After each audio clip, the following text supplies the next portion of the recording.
All right, so I'm sitting here with Trey Carmichael, the current owner, operator, and founder of Carmichael Business Solutions, the founder of the Virtually Limitless Entrepreneur Community and the Virtually Limitless Press. So Trey, what's up, man? How you doing? What's going on, man? I'm happy to be here. Thanks for having me. Man, we're glad to have you here. First and foremost, man, go ahead. I know I gave you a little bit of an introduction, so introduce yourself. Tell everybody what you do, what it is that you do for a living, and we'll go from there, man. So the closest, I guess, title you could give me, I'd call myself a solution specialist. I'm a problem solver. I can solve the majority of business problems within my network. On the surface, I do brand building and lead generation. I've mostly worked with real estate pros, but I'm really passionate about building communities and building people. That's awesome, man. And that's kind of what we're all about too. Here on the Getting Started podcast, we are most definitely trying to build this community and help everybody that we could possibly help. Um, so, man, the main thing I think that I really want to get to on this podcast is what really triggered it all, man. Let me back up a bit. Let's start with a little bit of background on Trey. Where are you from? What kind of background describes you? I mean, were you just some little roughneck kid growing up in the middle of nowhere? Were you in the suburbs? Were your parents entrepreneurs? Honestly, I'll be vulnerable with you. I'm from a small town. I'm from Wimberley, Texas, and I was never the popular kid. I got bullied all through school, and then I went to the weird kid school. Partway through high school, I ended up getting on drugs, selling drugs, and only in the last about year and a half did I ever really find my way out of that lifestyle. Okay. So I mean, it's just something you fell into. Was it just like the kids you hung out with? They were doing it, so you did it, or just Um,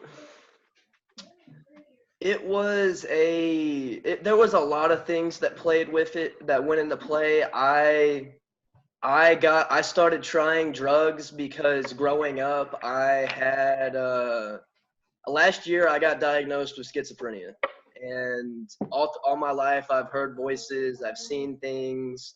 On top of that, I got bullied, so I had a hard time feeling like I fit in. So when people started offering me drugs, things that would make me feel numb, I ate that shit up. okay? Yeah, I can kind of relate to that. I had a little bit of an issue with drugs myself when I was younger. Fortunately, unlike a lot of guys that I know, and I'm sure a lot of guys that you know, we made it out and made it to the other side, which is a blessing in and of itself. Um, so, what was it? I mean, you come from this background of being an addict, selling drugs. What what was that trigger that just kind of kicked you in the head? It was just like, you know what?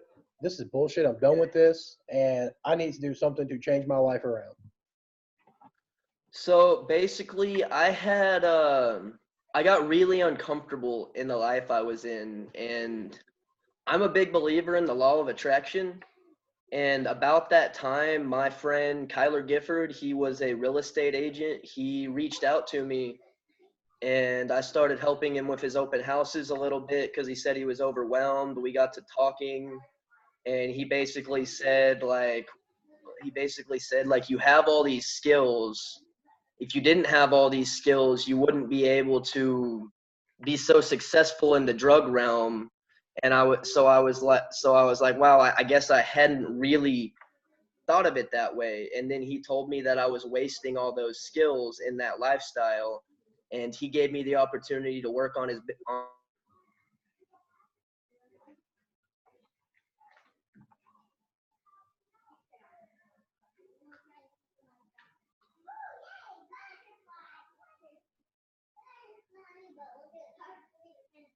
about business and marketing and how I could do that for myself and other people kind of replaced the drugs in my life. Okay. Not sure if we got all that there. You kind of bleeped out there for a second. Uh, So go back to where you were talking about he recognized your skills again. That's kind of where you started cutting out. Okay, so Kyler recognized my skills that I had developed from doing the illegal business, which was I was a really good networker. I was really good with people, and I already had kind of the business mentality. It just was on a Okay. different level. And he came to me and he told me that he felt like I was wasting those skills in that lifestyle. And he gave me the opportunity to start working on his real estate business. Oh, dude, that's awesome. And and sometimes that's what it takes. It's great you found somebody like that was able to kind of recognize that when you couldn't recognize it yourself. Um, so you do the real estate thing for a little while. Um, what all? I mean, were you just showing houses, or were you? I never did any of the actual real estate tasks. I was his marketing guy. Like I only worked for him for a couple months there. And I was the one who built out his website. I was learning how to get him the views on Facebook. I was learning how to get him more followers on Instagram, and just in general, just to get like how can we get you more reach? And that became my Okay. job for a while. It was, how can I get Kyler more reach? How can I get him more leads? How can we sell more houses? And Okay. so You I were got actually doing obsessed lead with gen. learning about all of those things, and eventually my obsession with learning about the marketing and everything, kind of it took the place of the addiction in the drugs that I had. So you were even doing lead gen before you even knew what lead gen was then. Yes. I was doing what I'm doing now, except not on a very efficient or smart level when I first started. I forced the majority of it. I did most of it the hardest way I possibly could have, but I made it work. And that's one thing that I've learned along the way. And I met this guy Patrick Almond, and he put it better than anybody could possibly put it.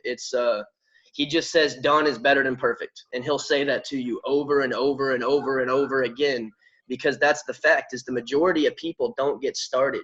So if you get it done, you're ahead of those people already, whether it's perfect or not. Yeah, that is definitely true. Definitely true there. All right. So you were doing working with Kyler. Just kind of doing a little, basically it sounds to me like a normal 9 to 5 kind of, or just kind of. To a certain extent, I did most of it remotely, except every Sunday I would go to his open houses and I'd help him do those. Okay. Okay. I know we talked a little bit before, and you said that you was cutting grass and doing lawns with your dad or something Yeah, like I that. was. I used to do yards for my dad. I used to be a groundskeep at the school district. I worked for Dish Network for a little while, putting satellites on buildings. I managed the subway for a while. I worked at Dollar General for a while. I've done every freaking job in the book, man. I can feel you on that one for sure. So then, going from doing those jobs to working with Kyler to now you're working with Sid Clevenger and Tiffany Toombs very Yep. closely. Um, I know you're basically the community leader over at the Better Leads box. Tell us a little bit about that. Honestly, at this point, I'm essentially Sid's eyes and ears over at the Better Leads box. He has so many businesses going on that it's hard for him to keep up with everything. So I'm the person that is actively just making sure that everybody's taken care of in the community. Nobody has questions, and the majority of questions that people have, I try to answer them before it even gets to Sid, just so that he can spend time creating the best content he possibly can for our audience. Okay. And I've joined the Better Leads box myself. You know that. Yep. We have definitely had some discussions on that before, and we're getting ready to start the CBD business. Yes, sir. Definitely looking forward to that. I know one thing, kind of getting a little bit off topic. One thing a lot of people ask me though, when you first were jumping into all this, when you were first starting, before you even started really working with Sid or Tiff, obviously you had to get out there, do some research, find out all these different programs. I know we've talked a little bit about Ryan Stewman's Break Free Academy before. We've talked about several different others. Cody Rain's AFID ID Club.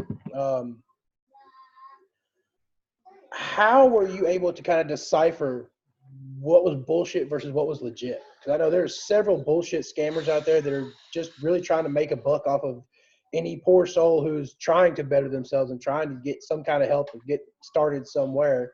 So what were some key factors that you looked for when deciding what was bullshit and what was real? Oh man. And did you get caught up in any of that scammer bullshit? So I'll be honest with you. I spent over $3,000 on pro courses and programs that I wish I had not purchased. And that's how I learned. Was I spent the money, realized it was poor information. So if you want to get somewhere fast, invest in a mentor, invest in a mastermind group. When you join those community programs that are ongoing, it makes sure that you have consistent updates to the information that's there. Whereas if you just buy a digital program, Facebook changes every couple weeks. Google changes their algorithm every couple weeks. The online ecosystem is constantly changing. So if you make anything that has anything to do with technology, it's going to 50% of that information is going to be irrelevant 2 weeks to a month from now.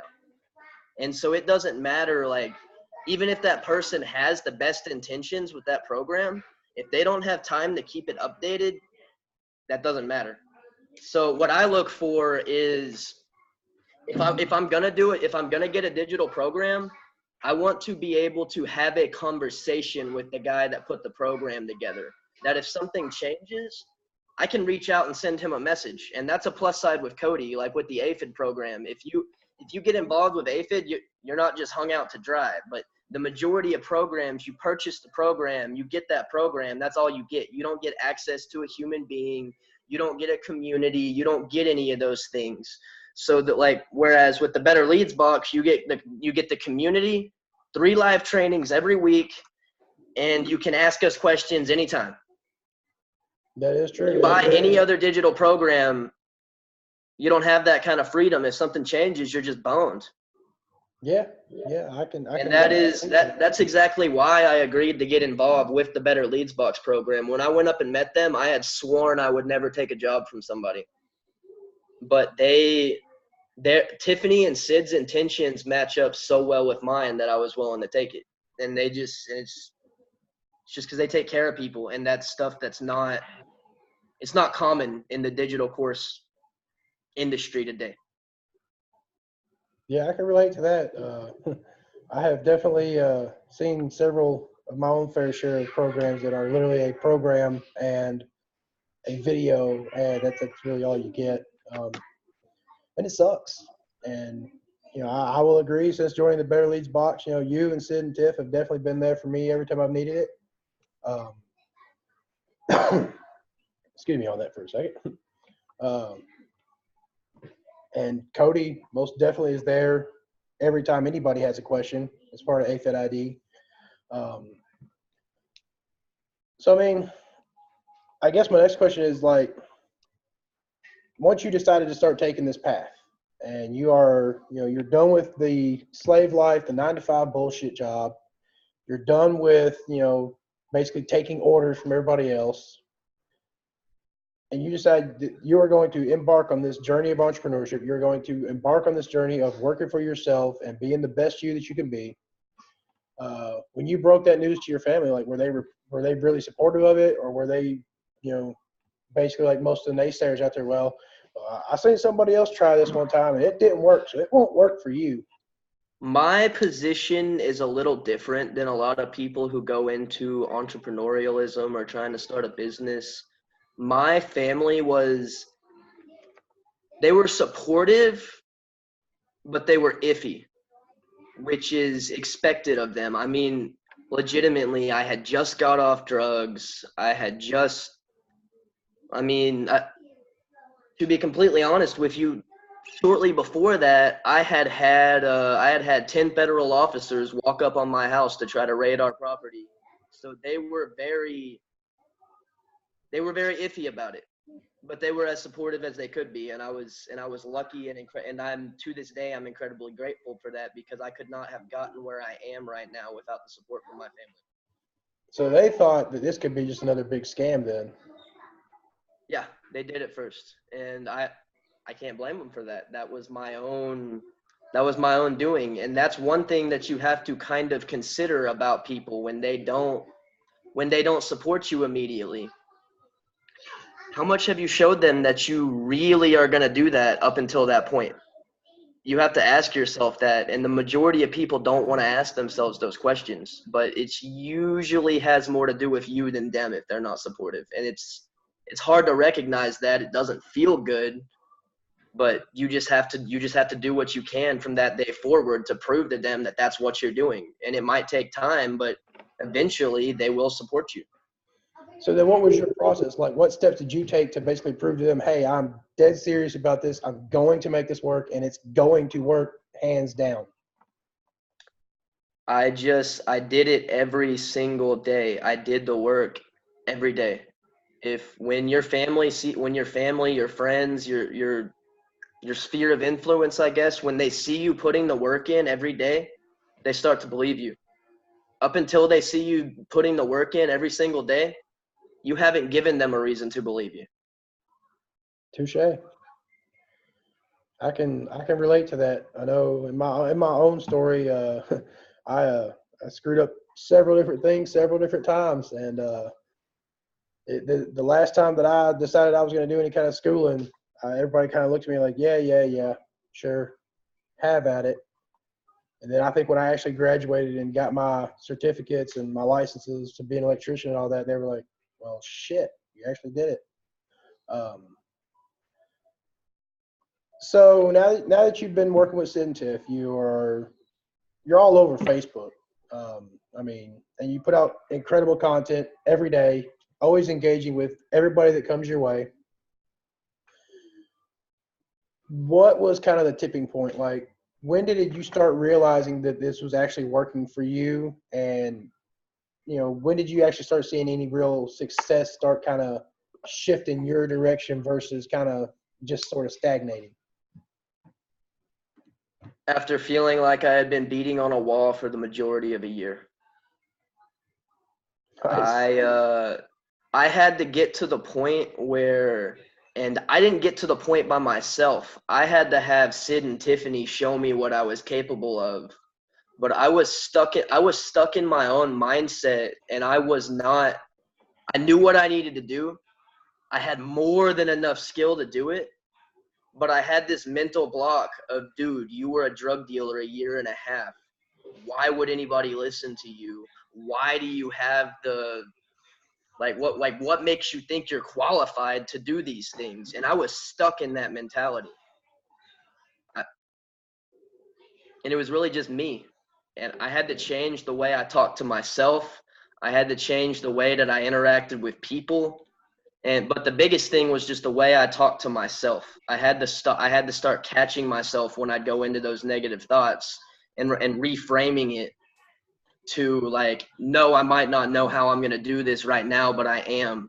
This is hard right now, but I'm going to do this, instead of I can't do this. What am I doing?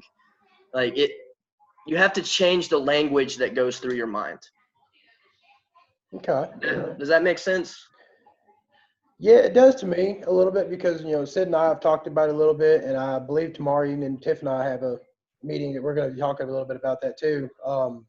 But just, for some of the listeners out there that are kind of lost right now, can you make that a little more simplistic, I guess, or a little more, I guess, kind of everyday Let me type think. language? So basically, the things you say to yourself will set in and hurt you more than anything anybody can ever say to you. And unconsciously, the majority of us talk to ourselves in a very negative way. And most of the time, we don't even notice it until we start consciously paying attention to it. Yeah. Was that better? Yeah, that makes a little more sense. Okay. Man, I gotta ask. You keep waving your hand around. I see this like red thing on it. Did you like slice your hand opener or like? Oh, that's just a chip clip. I'm a fidgeter. Whenever I'm talking, I have to be. If I wasn't playing with this, I'd be rubbing on the table or something. I have to. Honestly, like, this is something for your audience too. I do lives, I do interviews, I do stuff like this all the time, and I'm still nervous. I'm over here fidgeting. I'm over here sweating a little bit. It just is what it is. Like, you have to, and that's honestly one of the biggest things that plays into success, in my opinion, is you have to learn to be comfortable being uncomfortable. That is some fire truth right there. I can agree with that 112%. Being uncomfortable is definitely something that I'm getting a lot more used to. Been used to it for a while, but not in the situations that I'm in now. Especially going from, like I said, I'm a construction guy. I'm an electrician, been doing this for the better part of the last decade, and going from, on the job, hard labor to sitting at a computer, creating content and striking up conversations is a whole different world. Oh yeah, it definitely is. And I grew up doing property maintenance and most of that for the most part. I've done all the retail jobs and stuff like that. I hated them because I didn't have the patience for the people who came into retail stores. People don't show enough respect for the people who are in retail stores and restaurants and stuff like that.